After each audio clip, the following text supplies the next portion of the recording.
What I look at it as is one of the ways where students can realize their own potential. They became poets and politicians, captains of industry, and generals of the army. The reason that the larger society should understand the military is not because we want to be nice to the military.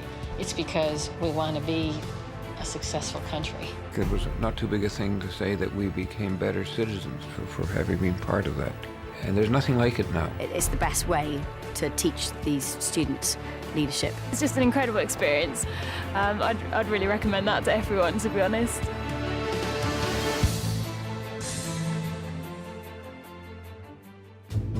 The program has been called the most important nation-building venture in Canada since the 1960s. This is a nation-building organization and should be again.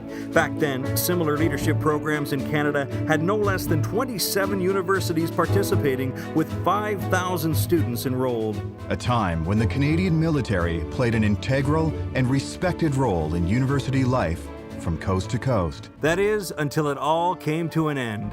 In 1968, we made a decision to completely eliminate that university training program, to withdraw the military from the university campuses. So at that crucial point where the new professional managerial class was being developed, the department disconnected from them. Society in general stopped being aware of the existence of its own military.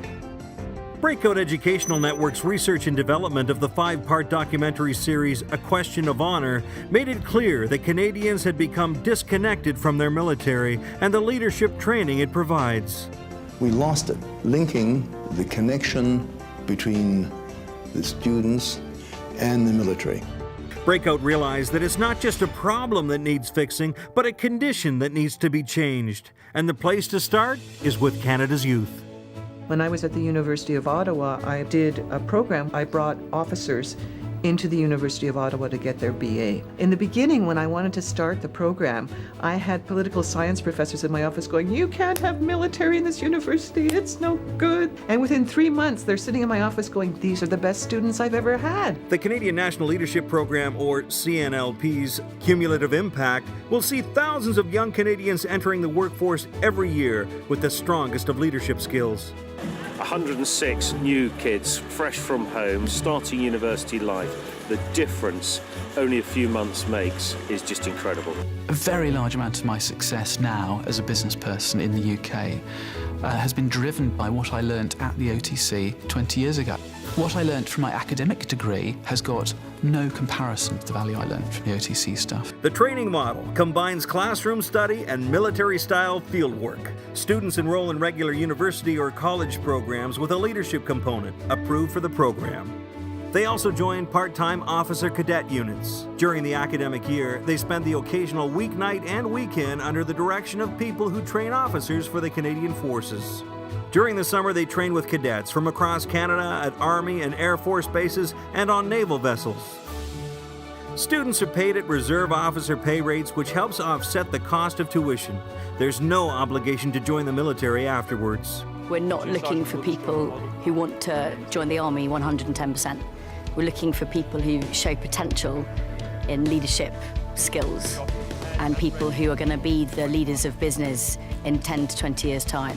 When you see, as I have seen it, the product that comes out of this is head and shoulders in all sorts of qualities above an average student, then one begins to see the benefits of that type of training to society. Support for the CNLP has been growing rapidly. The Government of Canada has announced its support. The Canadian Army is providing trainers and facilities in Edmonton for the pilot project of the University of Alberta. Chief of the Defense Staff, General John Vance, has issued a directive explaining the pilot program for all Army, Royal Canadian Navy, and Royal Canadian Air Force reservists, coast to coast. Time it short, look to your right. Staff Sergeant McGoo is on the run, go catch it. And 27 university presidents and deans have expressed an interest in participating in the program. Get the blue and the white and the blue and the white, okay? Right, okay. Breakout plans to have a nationwide program in place in 2017, the 150th anniversary of Confederation. And with continuing endorsements from the Government of Canada, our military and higher learning institutions from across the country, the CNLP is rapidly gaining momentum. Now we need the support of financial partners to help underwrite the rollout of the program across Canada. Those who share our vision of leadership, citizenship, and nation building. And I think now is the time to give Canadian students that option. They will learn to be Canadian. They will get an identity that they never had before.